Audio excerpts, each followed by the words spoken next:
से कुछ नहीं होगा। मैंने और रघुवीर ने ये फैसला कर लिया है कि अब ये घर ऐसे नहीं चल सकता।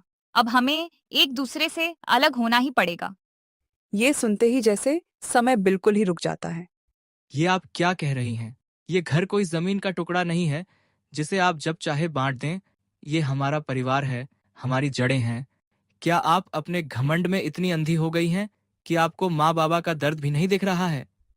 बस करो विजय, हर बात में भावुकता दिखाना बंद करो। जिंदगी कोई कहानी नहीं है जहां सब कुछ प्यार से ठीक हो जाए।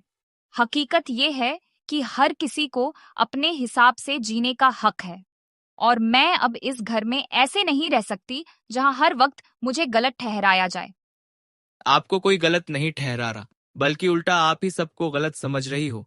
अगर आपको अपने हिसाब से जीना ही है, तो आप इस घर में ही अपने हिसाब से रहिए ना। इसमें घर का बंटवारा करने की क्या जरूरत है? इतने में रघुवीर भी वहां आता है, लेकिन इस बार वो चुप नहीं रहता है। सीमा सही कह रही है विजय। मैंने भी बहुत सोच लिया है। अब हम अलग रहेंगे। अब इस घर का बंटवारा होकर ही रहेगा। ये शब्द जैसे मोहन के दिल पर चोट करते हैं। आपने ही तो ये सिखाया था ना भैया, जीवन में, कि परिवार ही सबसे बड़ा होता है और परिवार से बड़ा कुछ नहीं होता है। लेकिन आज वही भैया ये कह रहे हैं कि इस घर को बांट देंगे। क्या इतना आसान है आपके लिए ये सब कुछ छोड़ देना? माधवपुर नामक एक गांव में एक साधारण किसान परिवार रहता था। परिवार में दो भाई रहते थे। बड़े भाई का नाम रघुवीर था। उसकी पत्नी का नाम सीमा था। सीमा थोड़ी घमंडी औरत थी। उसी परिवार में विजय भी रहता था, जो रघुवीर का छोटा भाई था। विजय बहुत ही मेहनती लड़का था। उसी घर में उन दोनों के माता पिता भी रहते थे। बाबा का नाम हरिराम और माँ का सावित्री था। घर छोटा था, पर कभी खुशियों से भरा रहता था। लेकिन समय के साथ रिश्तों में दरार आने लगी थी। सुबह का समय था। माँ सावित्री चूल्हे पर रोटी बना रही थी और विजय खेत में जाने की तैयारी कर रहा था। अरे विजय बेटा, तू इतनी सुबह सुबह खेत जा रहा है क्या? हाँ माँ, मुझे रघुवीर भैया ने कहा था कि खेत में आज थोड़ा ज्यादा काम है, इसलिए मैं थोड़ा जल्दी जा रहा हूँ। तो फिर मेरा एक काम कर दे बेटा। मैंने तेरे और रघुवीर के लिए टिफिन में खाना भर दिया है। जब खेत जाना तो उसे भी लेते जाना। ठीक है, आप चिंता मत करो, मैं भैया को खाना दे दूंगा। लेकिन क्या मैं आपसे एक बात पूछूं? ये सीमा भाभी आजकल आपसे इतने गुस्से से क्यों बात करती हैं? पहले तो वो आपसे कितने अच्छे से बातें करती थीं, लेकिन अब ऐसा क्या हो गया जो आपसे वो इस तरह बात करती हैं? अरे बेटा, वक्त बदलता है तो लोग भी बदल जाते हैं। अब तेरे बड़े भैया की कमाई बढ़ गई है, तो सीमा बहू को लगता है कि घर में उसका ही हक ज्यादा है। क्या सिर्फ पैसा ही सब कुछ होता है जीवन में? ऐसे पैसे का क्या फायदा जब इंसान अपने रिश्तों को ही भूल जाए? बात तो तेरी ठीक है बेटा, लेकिन सीमा को कौन समझाए? अगर उसे कोई अच्छी बात भी बताई जाए तो उल्टा वो तुम्हें ही बुरा भला बोलेगी। लेकिन ऐसे में तो पूरे परिवार में दरार आ जाएगी, और जब परिवार में एकता ही नहीं होगी तो बाहर के लोग भी हमारी इज्जत करना छोड़ देंगे। लेकिन हम कर भी क्या सकते हैं? अगर किसी को अच्छी बातें समझाओ और वह फिर भी ना समझना चाहे तो कोई क्या ही कर सकता है। इतने में सीमा अंदर से तेज कदमों से बाहर आती है। अरे वाह, सुबह सुबह मेरी ही बातें हो रही हैं क्या? तुम लोगों को तो कोई काम धंधा कुछ है नहीं, बस बैठकर दूसरों की बुराई करनी है। और विजय, तुम तो जैसे बहुत बड़े समझदार हो गए हो, हर बात में दखल देने लगे हो। मैंने आपकी कोई बुराई नहीं की है, मैं बस माँ की चिंता कर रहा था। वो दिन भर काम करती हैं और आप उनसे इस तरह गुस्से में बात करती हैं। ये ठीक नहीं है भाभी। देखो विजय, अब तुम मुझे सिखाओगे कि मैं इस घर में कैसे रहूं। मैं इस घर की बड़ी बहू हूं और मुझे अच्छी तरह पता है कि किससे कैसे बात करनी है। और रही बात माँ की, तो उन्होंने भी तो हमें कभी आराम नहीं दिया। जब मैं इस घर में नई नई आई थी, तब मुझे भी दिन रात काम करना पड़ता था। अब अगर मैं थोड़ा अपने हिसाब से जी रही हूँ, तो इसमें गलत क्या है? आप भले ही इस घर की बड़ी बहू हैं, लेकिन आपको तो अभी ये भी नहीं पता कि बड़ी बहू को घर में कैसे रहना चाहिए। आप कह रही हैं कि जब आप यहाँ पर नई नई आई थीं, तब आपको दिन रात काम करना पड़ता था, लेकिन मैं आपको एक बात बता दूं कि घर का काम हमेशा बहू को ही करना पड़ता है, न कि बूढ़ी सास को। अरे तो क्या हो गया भाई? अगर माँ जी थोड़ा काम कर ही लेती हैं तो क्या घर का सारा काम मैं ही करूंगी तभी घर चलेगा क्या? सीमा बहू, हमने कभी तुम्हें अपनी बेटी से कम नहीं समझा, लेकिन तुम आज जो ये बातें कर रही हो ना, वो दिल को बहुत चुभती है। घर प्यार से चलता है, सिर्फ हक जताने से नहीं। इतने में विजय का बड़ा भाई रघुवीर भी वहां आ जाता है। इतनी सुबह सुबह घर में इतना शोर क्यों मचा रखा है तुम लोगों ने? और विजय, तू फिर से कमला से बहस कर रहा है क्या? नहीं भैया, मैं सिर्फ सच बोल रहा हूँ। आप खुद ही देखिए ना, घर का माहौल दिन ब दिन कैसे खराब होता जा रहा है। अगर ऐसे ही चलता रहा तो हमारा परिवार एक दिन टूट जाएगा। देख विजय, हर घर में छोटी मोटी बातें तो होती ही रहती हैं। तू हर बात को इतना बड़ा मुद्दा क्यों बना देता है? सीमा अगर तुझे कुछ बोल भी देती है तो तू उसे नजरअंदाज क्यों नहीं कर सकता? अगर बात सिर्फ मेरे तक ही होती ना तो मैं कभी कुछ बोलता ही नहीं। लेकिन बात यहाँ माँ की इज्जत की है। आपको याद है ना, जब हमारे पास कुछ भी नहीं था तब इसी माँ ने अपने गहने बेचकर हमें पढ़ाया लिखाया था। और आज उसी माँ से ऐसे बात की जा रही है जैसे कि वो इस घर पर बोझ हो। वाह, क्या भाषण दिया है विजय! बिल्कुल फिल्मी हीरो लग रहे हो तुम तो। लेकिन सच ये है कि इस घर को अब रघुवीर चला रहा है और मैं उसकी पत्नी हूँ। इसीलिए इस घर के सारे फैसले भी हम ही लेंगे। हर बात में तुम्हारी दखल अब नहीं चलेगी विजय। मैं किसी मामले में दखल नहीं दे रहा हूँ। मैं बस इतना कह रहा हूँ कि आप लोग भले ही बहुत पैसे कमाते हो, लेकिन अभी आपके पास घर चलाने का अनुभव नहीं है। आपके लिए भी हुए फैसले गलत भी हो सकते हैं। अरे हाँ भाई हाँ, हमारे पास तो घर चलाने का अनुभव ही नहीं है। और तुम तो लगता है कि पैदा होते ही सारा अनुभव सीख गए थे। ये सब जो समझदारी वाली बातें हैं ना, वो मेरे सामने मत किया करो। ये सुनकर माहौल और भी भारी हो जाता है। अगले दिन पूरे घर में सन्नाटा था। कोई किसी से ठीक से बात नहीं कर रहा था। विजय चुपचाप आंगन में बैठा था और माँ सावित्री घर के पास बैठी रो रही थी। आप रो क्यों रही हैं माँ? बेटा, मैं अब थक गई हूँ।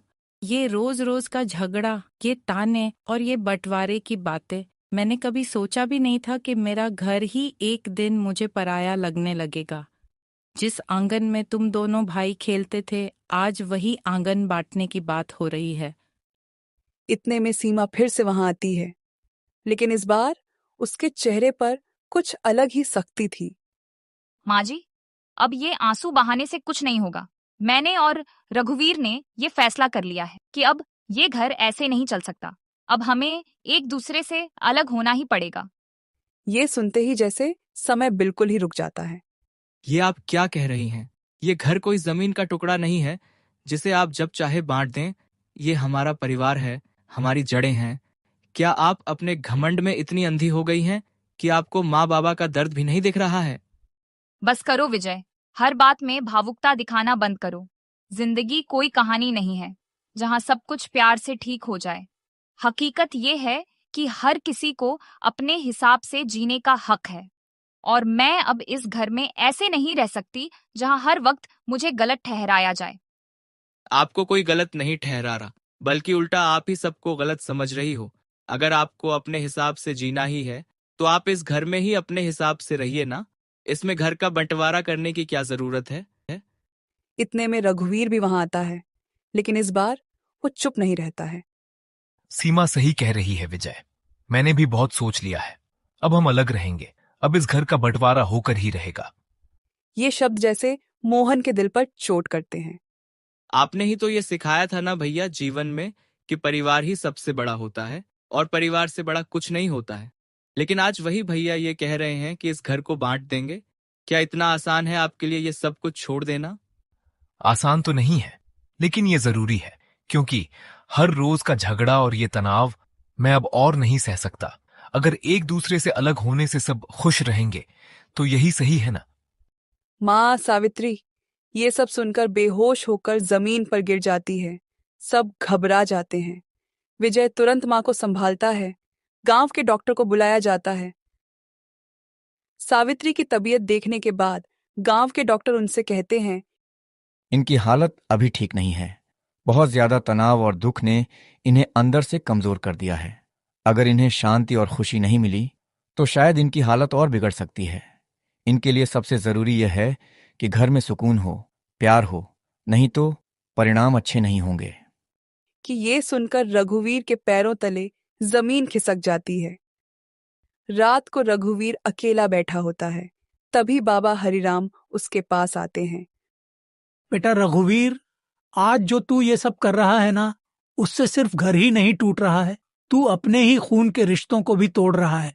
मैं तुझे एक सच बताना चाहता हूँ बेटा, वो सच जो आज तक मैंने तुझसे छुपाया था। सच? कैसा सच बाबा? विजय तेरा सगा भाई नहीं है। वो हमें मंदिर के बाहर मिला था, एक छोटा सा बच्चा, रोता हुआ।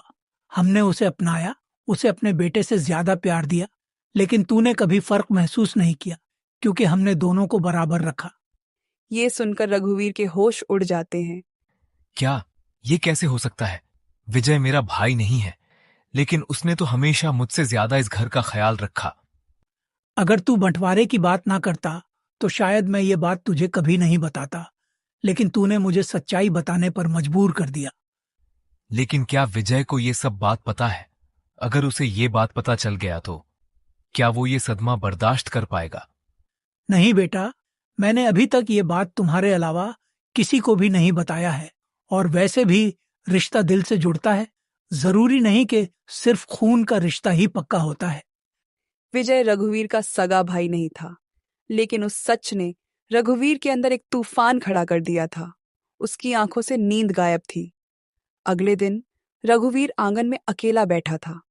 उसके चेहरे पर बेचैनी साफ दिख रही थी। है भगवान, मैंने ये क्या कर दिया? जिस भाई ने हमेशा मुझे अपना बड़ा भाई माना, मेरी हर बात मानी, मैंने उसी को पराया समझ लिया। और मां की हालत भी मेरी वजह से बिगड़ गई। अब और नहीं, मुझे अब ये सब ठीक करना होगा। सबसे पहले कमला को समझाना होगा। रघुवीर उठता है और अंदर कमरे में चला जाता है, जहां कमला बैठी होती है। सुनो कमला, मुझे तुमसे कुछ जरूरी बात करनी है, और इस बार मेरी बात को ध्यान से सुनना। मैं तुमसे ये कहना चाहता हूं कि ये जो हम अपने परिवार के साथ कर रहे हैं ना, वो गलत है, बहुत गलत। अब क्या हुआ? कल तक तो तुम मेरे साथ थे, अब अचानक से ऐसा क्या बदल गया? कहीं विजय ने फिर से तुम्हें कुछ कह दिया क्या? या माँ ने फिर से तुम्हारे कान भर दिए? नहीं सीमा, ये बात किसी के कान भरने की नहीं है। ये मेरे अपने दिल की आवाज है। कल रात को मैंने इस बारे में बहुत सोचा। माँ की हालत, बाबा की बातें और विजय का प्यार, ये सब सोचकर मुझे लगता है कि हम गलत रास्ते पर जा रहे हैं। हमें ये बंटवारे की बात यहीं खत्म करनी होगी। सीमा कुछ पल के लिए चुप हो जाती है। फिर उसके चेहरे पर हल्की मुस्कान आती है, लेकिन वो मुस्कान चालाकी से भरी होती है। रघुवीर, तुम सच में बहुत भोले हो। तुम्हें लगता है कि ये सब बातें अचानक तुम्हारे दिल के अंदर से आ रहा है, लेकिन नहीं, ये सब किसी ने तुम्हारे दिमाग में डाला है, और वो कोई और नहीं, विजय है। लेकिन वो ऐसा क्यों करेगा? क्योंकि उसे इस घर पर अपना हक चाहिए। तुम्हें ये दिखता नहीं है क्या? हर बार वो माँ बाबा के सामने खुद को अच्छा दिखाता है, ताकि एक दिन सब कुछ उसी के नाम हो जाए, और तुम हो कि बस भावनाओं में बहकर सब कुछ उसे दे दोगे। नहीं सीमा, ऐसा नहीं हो सकता। विजय ऐसा नहीं है। उसने हमेशा हमारे भले के लिए ही सोचा है। वो हमारा कभी भी बुरा नहीं चाहेगा। बस यही तुम्हारी सबसे बड़ी कमजोरी है रघुवीर। तुम लोगों पर बहुत जल्दी भरोसा कर लेते हो। तुम्हें लगता है कि हर कोई तुम्हारी तरह सच्चा है, लेकिन सच्चाई ये है कि दुनिया बहुत स्वार्थी है, और विजय भी। वो धीरे धीरे तुम्हें इस घर से अलग कर रहा है, ताकि वो अकेला मालिक बन जाए। रघुवीर के मन में शक के बीज बो दिए जाते हैं। उसका चेहरा बदलने लगता है। लेकिन अगर ऐसा ही है, तो फिर वो मां के लिए इतना कुछ क्यों करता है? वो खुद भूखा रहकर भी सबका ख्याल क्यों रखता है? क्योंकि वो दिखावा कर रहा है, ताकि सबको लगे कि वो कितना अच्छा इंसान है। अगर वो सच में इतना ही अच्छा होता, तो क्या वो तुम्हारे और मेरे बीच में दरार डालता? सीमा की ये बात रघुवीर के दिल में बैठ जाती है। शायद तुम सही कह रही हो सीमा। मैंने ही उसे ज्यादा सिर पर चढ़ा दिया है।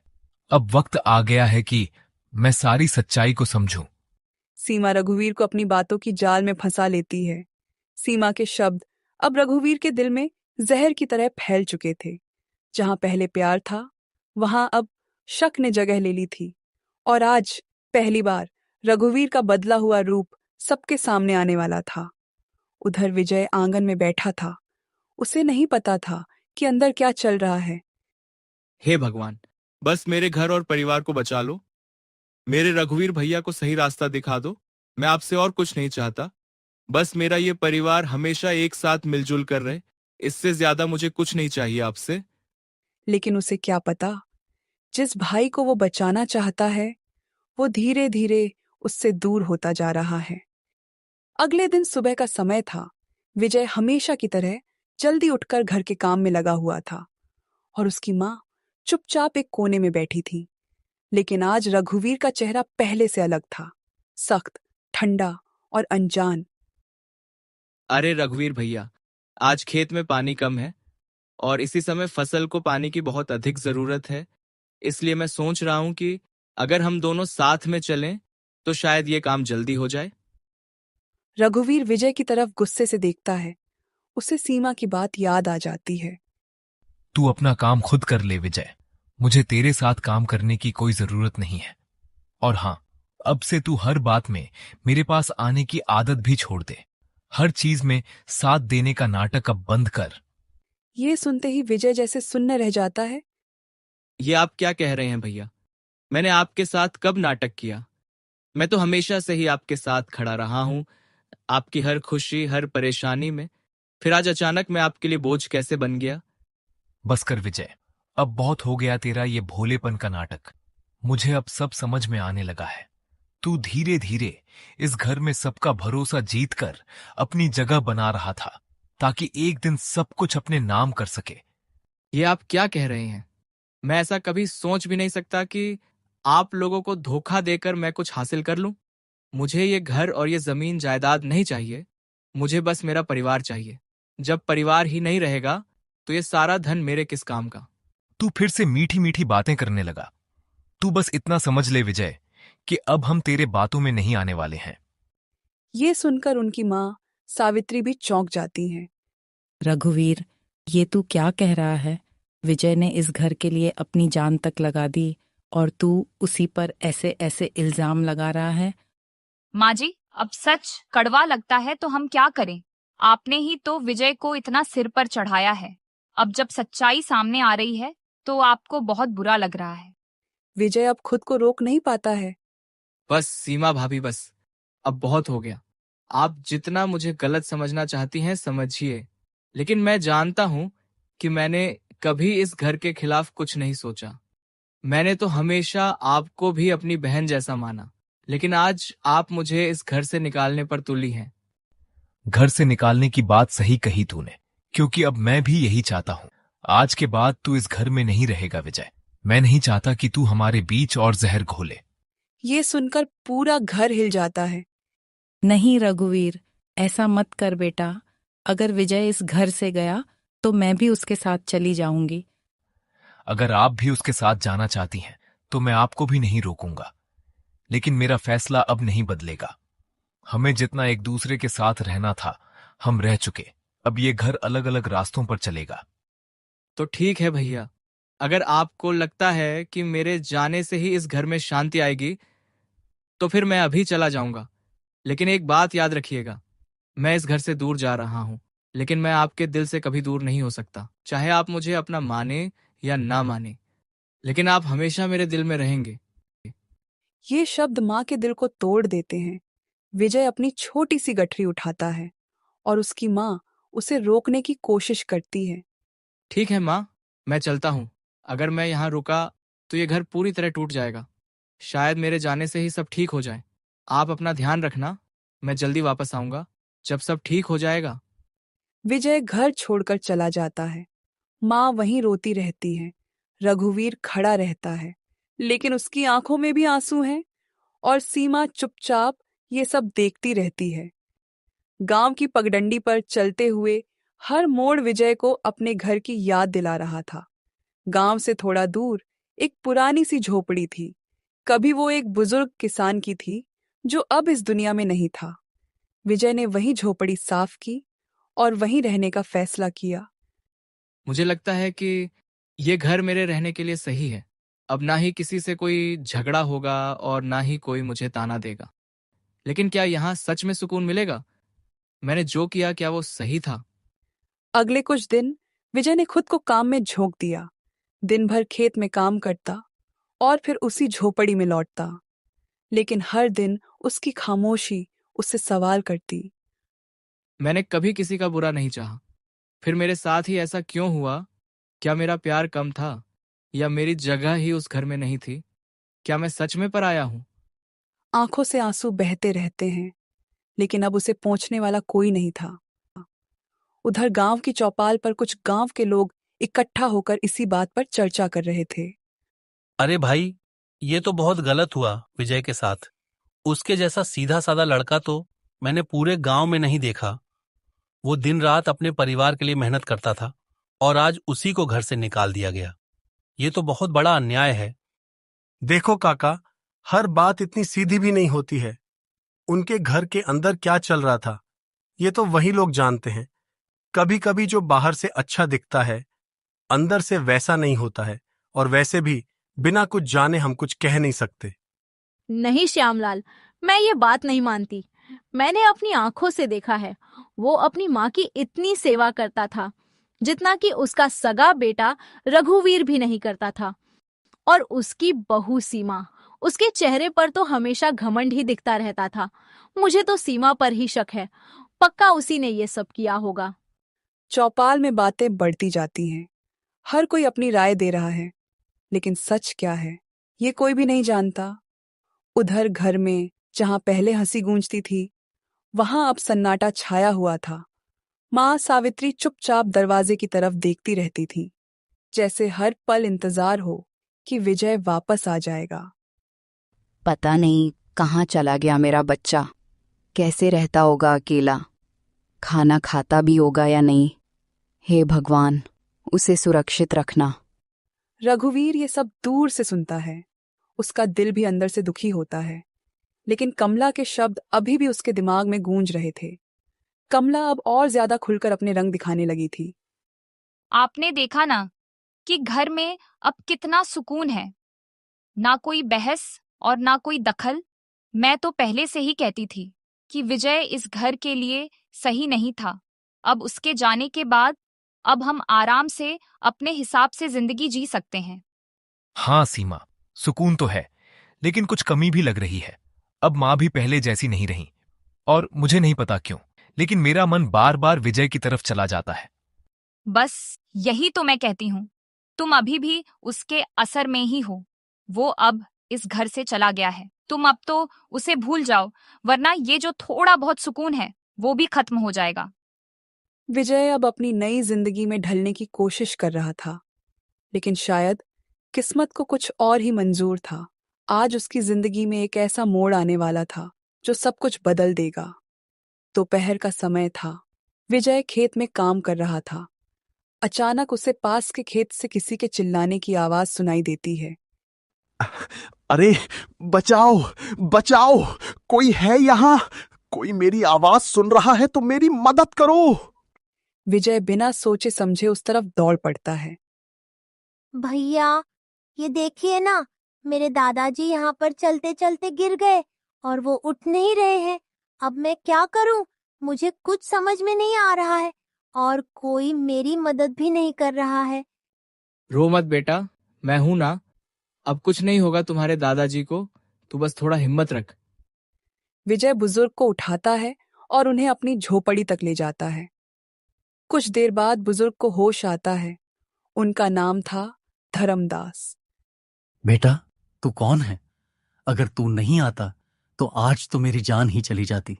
मैं तेरा ये एहसान कभी नहीं भूल पाऊंगा बेटा। अरे काका, अब इसमें एहसान की क्या बात है? ये तो इंसानियत है। अगर कोई परेशानी में हो तो उसकी मदद करना कोई एहसान थोड़ी ना होता है। अरे बेटा, मेरे अपने परिवार के लोग भी आजकल मेरे पास नहीं रहते हैं। सब अपने अपने काम में व्यस्त हो गए हैं।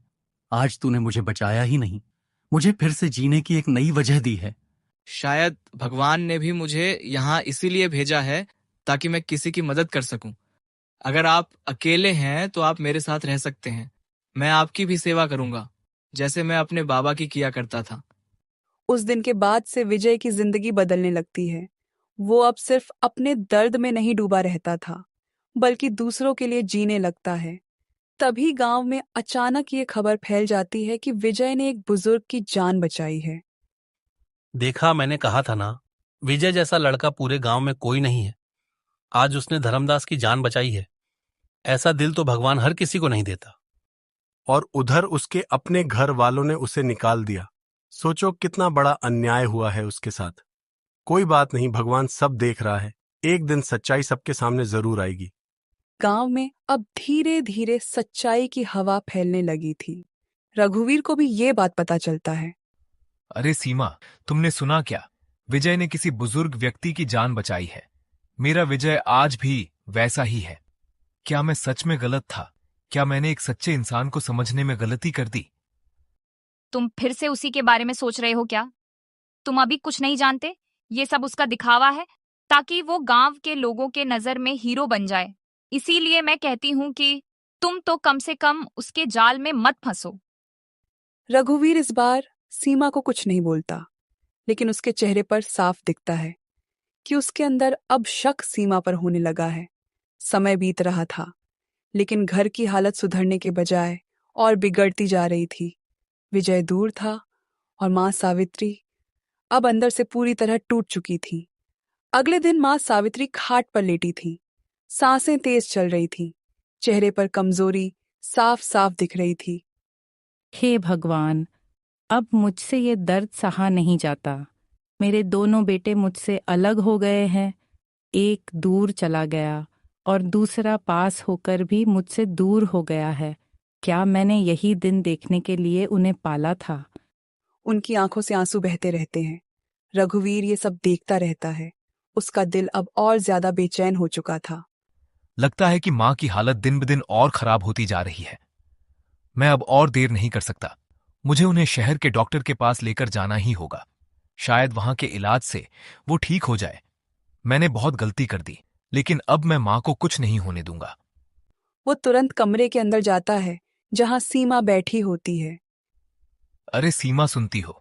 लगता है कि मां की हालत बहुत खराब होती जा रही है। हमें उन्हें तुरंत शहर के किसी बड़े डॉक्टर के पास ले जाना होगा। मैं बैलगाड़ी तैयार करता हूं, तुम जल्दी से कुछ सामान तैयार कर लो। सीमा ये सुनकर चिढ़ जाती है।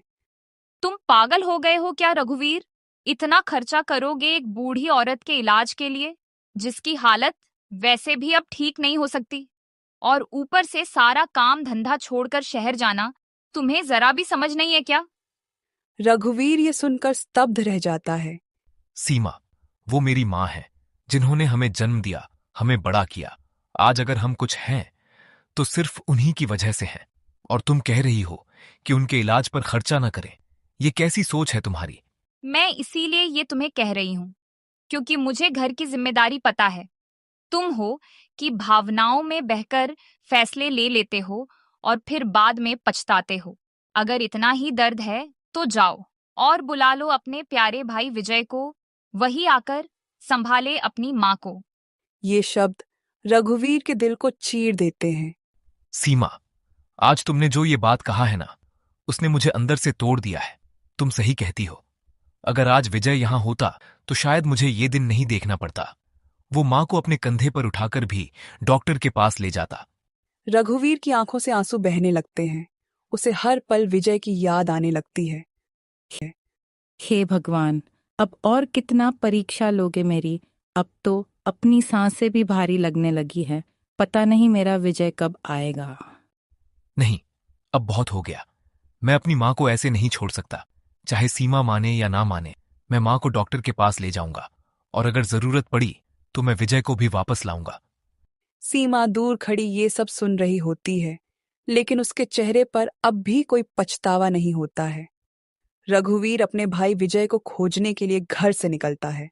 हर रास्ते और हर मोड़ पर उसे विजय की याद दिला रहा था।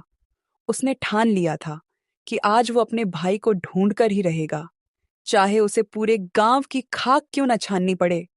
मैंने तुझे बहुत दुख दिया है विजय, लेकिन आज मैं तुझे ढूंढकर ही रहूंगा।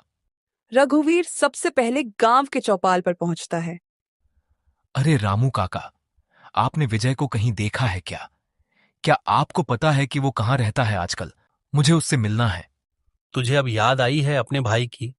जब वो इस गांव में अकेला भटक रहा था तब तू कहाँ था बेटा? मुझे मत कोसिए चाचा जी। मैं मानता हूं कि सारी गलती मेरी ही है। बस मुझे रास्ता बता दीजिए, शायद अब भी सब ठीक हो सके। खैर, देर से ही सही, तुझे अपनी गलती का एहसास तो हुआ। वो गांव के बाहर पुरानी झोपड़ी में रहता है, धर्मदास के पास। जा बेटा, जल्दी जा। विजय आज भी तेरा इंतजार कर रहा है।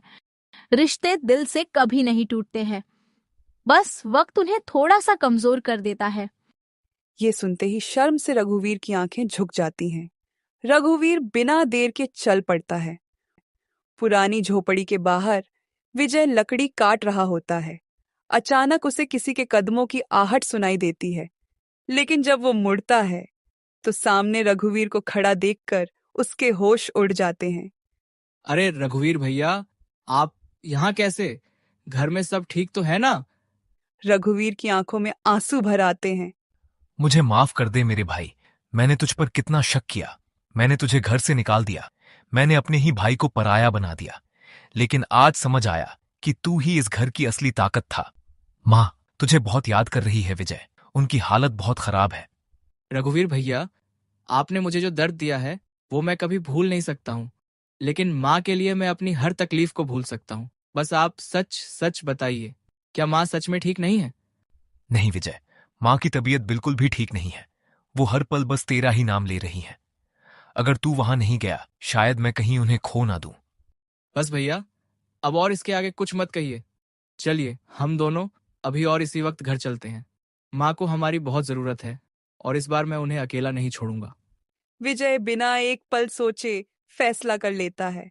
रघुवीर और विजय का सालों का प्यार कुछ पलों में फिर से जाग उठता है। मैं वादा करता हूं विजय, अब कभी तुझसे दूर नहीं जाऊंगा। अब जो भी होगा हम साथ मिलकर संभालेंगे। अब सारे दुख सुख मिलकर सहेंगे। दोनों भाई साथ में घर की तरफ चल पड़ते हैं, लेकिन उन्हें नहीं पता था कि घर पर उनका इंतजार सिर्फ माँ ही नहीं कर रही है, एक और सच भी कर रहा है। अरे भाई, आप लोगों ने ये सुना क्या? विजय की माँ सावित्री की तबीयत बहुत खराब हो गई है।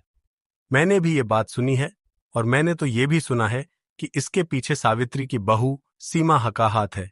उसने ही विजय और रघुवीर को एक दूसरे से अलग कर दिया है, और इसी चिंता में सावित्री की तबीयत खराब हो गई है। तब तो हमें बिल्कुल भी देर नहीं करनी चाहिए। हमें तुरंत रघुवीर के घर चलना चाहिए। शायद हमारी बातों से सीमा को कोई अक्ल आए। दोपहर का समय था। अचानक घर के बाहर कुछ लोगों की आवाजें सुनाई देती हैं। वहां गांव के कुछ लोग खड़े थे। रामू काका, गोमती चाची और श्यामलाल। ये तीनों माँ का हाल चाल लेने आए थे। अरे सीमा, अब तुम्हारी सास की तबीयत कैसी है? सुना है कि उनकी तबीयत बहुत खराब हो गई थी, तो सोचा हम भी एक बार हाल चाल पूछ लें। आखिर इतने सालों का रिश्ता जो है। आप लोग अंदर आइए और बैठिए, लेकिन ज्यादा देर मत रुकिएगा क्योंकि घर में बहुत काम है और मुझे अभी इतनी फुर्सत नहीं है कि आपसे बात करूं। सीमा का ये व्यवहार गांव वालों को अच्छा नहीं लगता, लेकिन वो चुप रहते हैं और सावित्री के पास जाते हैं। अरे सावित्री, ये क्या हाल बना लिया है तूने अपना? तू तो पूरे गांव की ताकत थी, लेकिन आज तुझे ऐसे देखकर मेरा दिल बड़ा उदास हो गया है। तेरे दोनों बेटे कहाँ हैं? यहाँ तेरे पास कोई है क्यों नहीं? अब क्या बताऊं गोमती दीदी, अब सब भगवान के हाथ में ही है। एक बेटा मुझसे दूर हो गया है और दूसरा बेटा अपने ही फैसलों में उलझा हुआ रहता है। मैं बस भगवान से यही दुआ करती हूँ कि मेरा परिवार फिर से जुड़ जाए। ये सुनकर सबकी आंखें नम हो जाती हैं। गांव वाले उठकर बाहर आते हैं और सीमा से बात करते हैं। सीमा बहू, हम तुझे कुछ समझाना चाहते हैं। घर को तोड़ना तो बहुत आसान होता है, लेकिन उसे जोड़ना बहुत मुश्किल होता है। आज ये जो हालत तेरी सास की है ना, उसमें सबसे बड़ा कारण इस घर का बिखराव है। देख बहू, हम तेरे दुश्मन नहीं हैं। हम तो बस इतना चाहते हैं कि ये परिवार फिर से एक हो जाए। रघुवीर और विजय दोनों बहुत अच्छे भाई हैं, लेकिन बीच में जो दीवार खड़ी हुई है वो किसी एक की वजह से ही खड़ी हुई है।